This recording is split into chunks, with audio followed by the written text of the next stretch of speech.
प्रिय विद्यार्थियों, online class में आपका स्वागत है। हम 7th क्लास हिंदी पढ़ रहे थे, जिसका पहला अध्याय हमने पढ़ा, उसकी जानकारी के लिए अब दूसरा अध्याय अपना शुरू होता है। अपना दूसरा अध्याय है दादी माँ, जो शिव प्रसाद सिंह की रचना है। बुजुर्ग महिला है दादी माँ, उसके बारे में बताया गया है कि किस तरह से बुजुर्ग व्यक्ति घर का, गांव का या फिर अपने आस पड़ोस का किस तरह से ध्यान रखते हैं और किस तरह का उनका व्यवहार होता है, उसी का अध्ययन हमें यहाँ करें। कमजोरी ही है अपनी।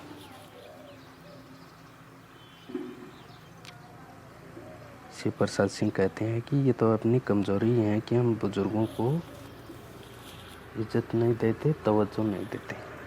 पर सच तो यह कि जरा सी कठिनाई पड़ती, बीसों गर्मी, बरसात और बसंत देखने के बाद भी मेरा मन सदा नहीं तो प्राय अनमना सा हो जाता। कभी कभी अनमना मन तो हो जाता। मेरे शुभचिंतक मित्र मुंह पर मुझे प्रसन्न करने के लिए आने वाली छुट्टियों की सूचना देते हैं। मेरे शुभचिंतक होते हैं, जो अच्छा चाहने वाले होते हैं, मित्र होते हैं, मुंह पर ही मुझे प्रसन्न करने के लिए जो छुट्टियां आने वाली हों उसकी सूचना देते हैं।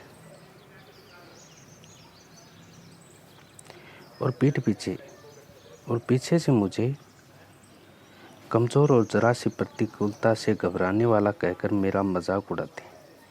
छोटी सी कठिनाई से प्रतिकूलता विपत्ति आ जाए तो उसे घबराने वाला कहकर मेरा मजाक उठाए। मैं सोचता हूँ, अच्छा अब कभी उन बातों को न सोचूंगा। ठीक है, जाने दो, सोचने से होता है क्या। पर बरबस मेरी आंखों के सामने सर्द की शीत किरणों के समान स्वच्छ शीतल किसी की धुंधली छाया नाच उठती है।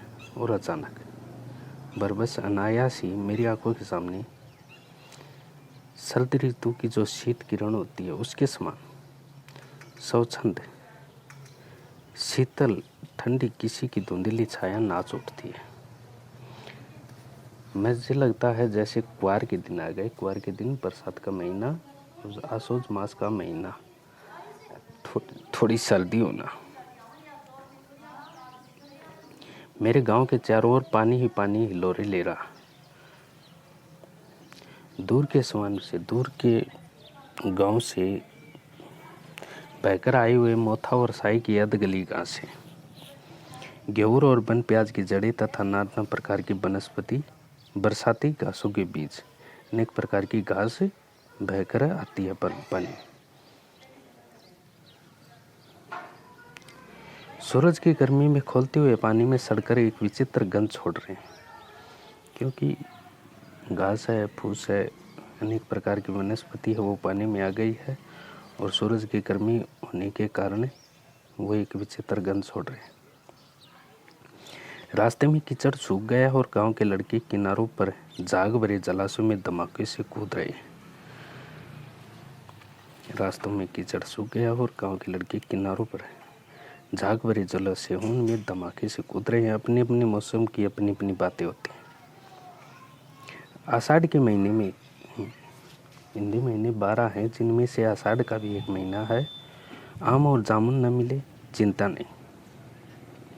आषाढ़ के महीने में आम और जामुन नहीं मिले, कोई चिंता की बात नहीं है, मिले तो नहीं मिले। अगन में चिवड़ा और गुड़ न मिले, कोई बात नहीं, दुख की बात नहीं। चैत के दिनों में लाई के साथ गुड़ न मिले, गुड़ की पट्टी न मिले, अफसोस नहीं।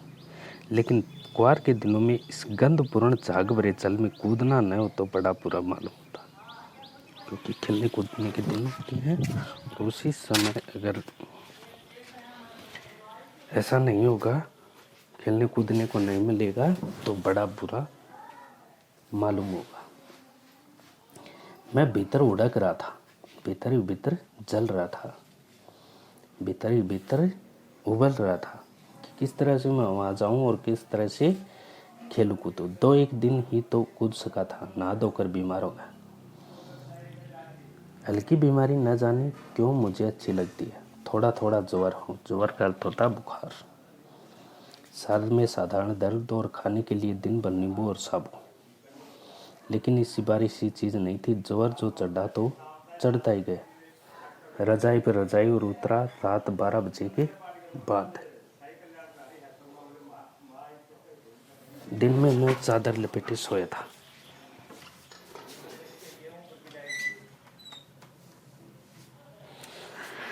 दादी माँ आई, शायद नाकर आई थी उसी जाग वाले जन में। पतले दुबले सने सने शरीर पर सफेद किनारीहीन धोती पहनी हुई थी। सन से सफेद बालों के सिरा पर सदे टपकते हुए जल की शीतलता। सन से सफेद जो बाल थे उन पर टपकते हुए जल की शीतलता थी। आते ही उन्होंने सर पेट छुए, आंचल की गांठ खोल किसी अदृश्य शक्तिधारी के चबूतरे की मिट्टी मुंह में डाली। आंचल की गांठ खोलकर किसी अदृश्य शक्तिधारी के चबूतरे की माटी लेकर आई थी। अंधविश्वास तो होता ही, पाखंड तो होता ही। तो उस तरह से उन्होंने मुंह में मिट्टी डाली, माथे पर लगाई। दिन रात चारपाई की बस बैठी रहती। कभी पंखा जलती, कभी जलते हुए हाथ पर कपड़े से सलाती। सर पर दालचीनी का लेप करती और 20 बार छू छू कर जौहर का अनुमान करती। अंडे में पानी आया कि नहीं, उसे पीपल की छाल से छोंका कि नहीं, खिचड़ी में मूल की दाल एकदम मिल तो गई है, कोई बीमार के घर में सीधे बाहर से आकर तो नहीं चला गया, आदि लाखों प्रश्न पूछ पूछ कर घर वालों को परेशान कर देती। होता है ये बुजुर्ग व्यक्तियों में, बूढ़े व्यक्तियों में, इस तरह से वो दादी माँ भी कहती। दादी माँ को गवाई गांव की 50 किस्म की दवाओं के नाम याद थे।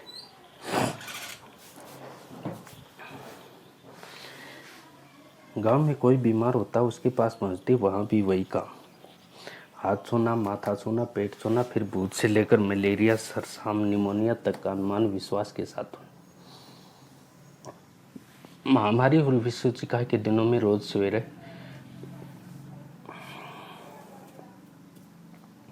उठकर स्नान के बाद लवंग और गुड़ मिश्रित जलधार, गूगल और धूप सफाई कोई उनसे सीख ले। दवा में देर होती, मिश्री या सत खत्म हो जाता, चादरी या गिलाफ नहीं बदले जाते तो वे जैसे पागल हो जाती। बुखार तो मुझे अब भी आता है, नौकर पानी दे जाता है, मेष महाराज अपने मन से पकाकर खिचड़ी या साबू, डॉक्टर साहब आकर नाड़ी देख जाते हैं और कुनेन मिक्सर की शीशी की तिताई के डर से बुखार भाग भी जाता है। पर न जाने क्यों ऐसे बुखार को बुलाने का जी नहीं होता। किशन भैया की शादी ठीक हुई। दादी माँ के उत्साह और आनंद का क्या कहना। दिन भर घर गायब रहती, सारा घर जैसे उन्होंने सर पर उठा लिया। पड़ोसी ने आती, बहुत बुलाने पर दादी माँ आती, बहन बुरा न मानना। कार परोजन का घर ठहरा। एक काम मैं अपने हाथ से न करूँ तो होने वाला नहीं। जानने को यो सभी जानते थे कि दादी माँ कुछ करती नहीं, पर किसी काम में उनकी अनुपस्थिति वस्तुतः विलंब का कारण बन जाती। उन्हीं दिनों की बात है, एक दिन दोपहर को मैं घर लौटा। भारी निकसार में दादी माँ किसी पर बिगड़ रही थी। देखा पास के कोने में धूप की रामी की चाची खड़ी है। सोना होगा दोनों, ये नहीं हो गया दोनों। दादी माँ किसी पर बिगड़ रही थी, किसी से लड़ रही थी, किसी को उलाना दे रही थी। वो थी रामू की चाची। पास के कोने में धूप की रामी की चाची खड़ी थी। सोना होगा दोनों कह रही थी, ये नहीं होगा दोनों। रुपये मैं सूद ब्याज दे दे। दादी माँ कह रही थी कि ब्याज सहित, शुद्ध ब्याज सहित आज ही दे दे। तेरी आंख में तो शर्म नहीं।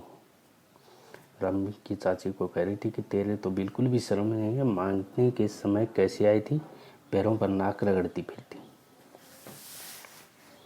बहुत गिड़गिड़ाती थी। पैरों पर नाक रगड़ना, बहुत गिड़गिड़ाना, बहुत गिड़गिड़ाती। किसी ने एक पाई भी नहीं दी, किसी ने एक पैसा भी नहीं दिया। अब लगी आजकल करने, फसल में दूंगी, फसल में दूंगी। अब क्या तेरी खातर दूसरी फसल काटेगी? दूंगी मालकिन। रामी की चाची रोती हुई दोनों हाथों से आंचल पकड़े दादी माँ के पैरों को झुकी। बिटिया की शादी आप न दया करेंगी तो उस बेचारी का निस्तार कैसे होगा? उसका विवाह संपन्न, निस्तार विवाह संपन्न कैसे होगा? हट हट, अभी नहा के आ रही हूँ। दादी माँ पीछे हट गई। जाने दो दादी, मैंने इस अप्रिय प्रसंग को हटाने की गरज से कहा। अप्रिय जो मन को अच्छा नहीं लगता है, इस प्रकार का प्रसंग को हटाने की गरज से कहा। बेचारी करीब दे देगी। चल चल, चला है समझाने। दादी माँ उससे बोली, लेखक से कहने लगी, चल चल, चला है समझाने। मैं चुपके से आंगन की ओर चला गया। कई दिन बीत गए, मैं इस प्रसंग को एकदम भूल सका। एक दिन रास्ते में रामी की चाची मिली। वह दादी को पूतो पोलो दूधो नवाओं को आशीर्वाद दे रही थी। मैंने पूछा, क्या बात है दोनों चाची? तो उसने विहल होकर कहा। विहल मन में विहलता का भाव उत्पन्न करके कहा, उरीन हो गई, ऋण से मुक्त हो जाना। भगवान बतलाकर यह हमारी मालकिन का कल ही आई थी, पीछे का सभी रुपया छोड़ दिया। ऊपर से 10 रुपये का नोट देकर बोली, देखना दन्नू, जैसी तेरी बेटी वैसी मेरी, 10-5 के लिए साइन हो। देवता है बेटा, देवता। उस रोज तो बहुत डांट रही थी। मैंने पूछा, वह तो बड़े लोगों का काम है बाबू, रुपया देकर डांटे भी न तो क्या लाभ है। मैं मनी इस तरह पर हंसता हुआ आगे बढ़ गया। किशन के विवाह के दिनों की बात है। विवाह के 4-5 रोज पहले से ही ते रात भर गीत गाती। विवाह की रात को अभिनय भी होता। यह प्राय एक ही कथा का हुआ करता है। उसमें विवाह से लेकर पुत्रोत्पत्ति तक के 4-5 रातों को कार्यक्रम होता है। उसमें विवाह से लेकर पुत्रोत्पत्ति तक, पुत्र की उत्पत्ति तक के सभी दृश्य दिखाए जाते हैं। सभी पार्ट औरतें ही करती है। मैं बीमार होने के कारण बारात में न जा सका। मेरा भाई राघव दालान में सो रहा था। वह भी बारात जाने के बाद पहुंचा था। औरतों ने उस पर आपत्ति की। दादी माँ बिगड़ी, लड़के से क्या पर्दा, लड़के और ब्रह्मा का मन एक सा होता है।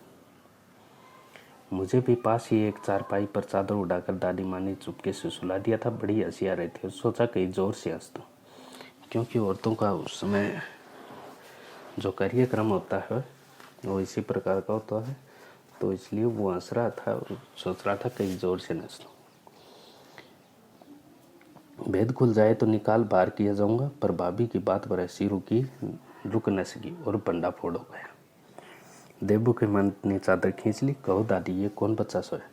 बेचारा रोता है, शायद दूध तो पिला दूं। हाथापाई शुरू हुई। दादी माँ बिगड़ी, लड़के से क्यों लगती हो? सुबह रास्ते में देबू की माँ मिली। कल वाला बच्चा भाभी। मैं वहाँ से जोर से भागा और दादी माँ के पास जा खड़ा हुआ। इसी प्रकार का अपराध होने जाने पर जब हम दादी माँ की छाया में खड़े हो जाते, अभेदान मिल जाता। स्नेह और ममता की मूर्ति दादी माँ की एक एक बात आज कैसी कैसी मालूम होती। परिस्थितियों का वात्या चक्कर जीवन को सूखे पत्तों सा कैसा नाचता है, इसे दादी माँ खूब जानती थी। दादा की मृत्यु के बाद से ही वे बहुत उदास रहती। संसार उन्हें धोखे की टट्टी मालूम होता है।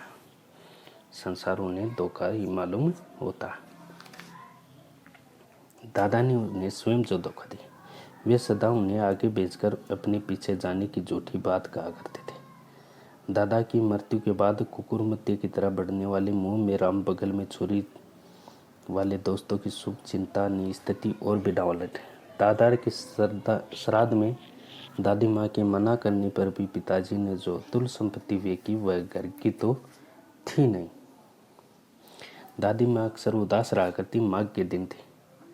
माघ के दिनों में सर्दी अत्यधिक होती है। माघ के महीना जो होता है, कड़ाके का जाड़ा पड़ रहा था। पछुआ हवाएं चल रही थी। पाले की शीत हड्डियों में घुसी पड़ती। इस जाड़े की सर्दी जो है हड्डियों में घुस जाती थी। शाम को मैंने देखा दादी माँ गीली धोती पहने कोने वाले घर में एक संदूर पर दिया जलाए हाथ जोड़कर बैठे। उनकी स्नेह का तरह आंखों में मैंने आंसू कभी नहीं देखे। मैं बहुत देर तक मन मारे उनके पास बैठा रहा। उन्होंने आंखें खोली। दादी माँ, मैंने धीरे से कहा, क्या है रे, तू यहाँ क्यों बैठा? दादी माँ, एक बात पूछो, बताओगे ना? मैंने उनकी स्नेह पूर्ण आंखों की ओर देखा। क्या है, पूछ। तुम रोती थी? दादी माँ मुस्कुराई। पागल, तूने अभी खाना भी नहीं खाया? चल चल, धोती तो बदल लो। दादी माँ, मैंने कहा, धोती तो बदल दो दादी माँ, ऐसा मैंने कहा। मुझे सर्दी गर्मी नहीं लगती बेटा। दादी माँ ने कहा कि मुझे सर्दी गर्मी लगी। ये मुझे खींचती रसोई में ले गई। सुबह मैंने देखा चारपाई पर बैठे पिताजी और किशन भैया मन मारे कुछ सोच रहे हैं। दूसरा चारा ही क्या। बाबू बोले, रुपए को देता नहीं, कितने के तो अभी पिछले बाकी हैं। वे रोने रोने से हो गए। रोता क्यों है रे? दादी माँ ने उनका माथा सहलाते हुए कहा, मैं तो अभी हूँ ही। उन्होंने संदूक खोलकर एक चमकती सी चीज़ निकाली। तेरे दादा ने यह कंगन मुझे इसी दिन के लिए बनाया था। उनका गला भराए मैंने इसे पहनाने से सहज कर रखती आई हूँ। ये उनके वंश की निशानी। उन्होंने आंसू पोंछ कर कहा। पुराने लोग आगे पीछे की बातें सब सोच लेते थे बेटा।